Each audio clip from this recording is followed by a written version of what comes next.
The story begins with Oedipus, king of Thebes, lamenting the tragedies that have befallen his city. He and the other citizens await the return of Creon from the oracle at Delphi to tell them what has caused all the tragedies. Upon his arrival, Creon reveals that the plagues and other disasters that have befallen Thebes are as a result of the murder of Laius, the king of Thebes, before the arrival of Oedipus.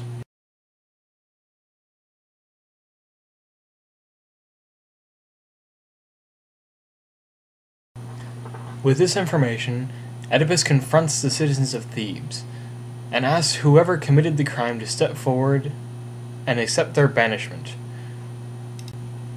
When no one steps forward, Oedipus becomes angry, and begins to threaten worse and worse punishments until he becomes totally unreasonable.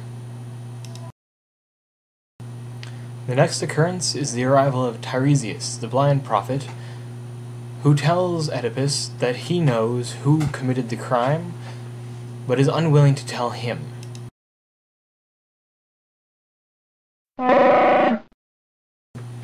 Oedipus levels threats and accusations of treason against Tiresias, and eventually gets him to reveal that he believes that Oedipus is the murderer that everybody is looking for.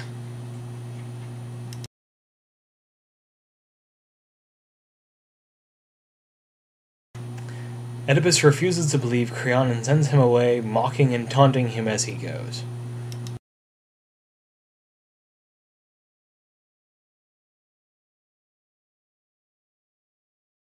When Creon returns, Oedipus accuses him of treason because of the predictions of Tiresias.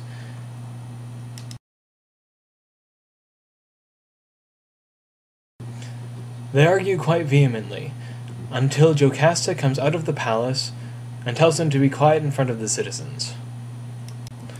Oedipus explains the situation and sends Creon away. Jocasta asks Oedipus what is making him so angry, and he explains to her the situation that surrounded his coming to Thebes. He ran from his home city of Corinth towards Thebes when he was told by a prophet that he was going to kill his father and marry his mother. He tells her of his journey to Thebes, when he encountered the Sphinx and solved its riddle, and when he encountered several men on the road who, when they would not get out of his way, he proceeded to slaughter.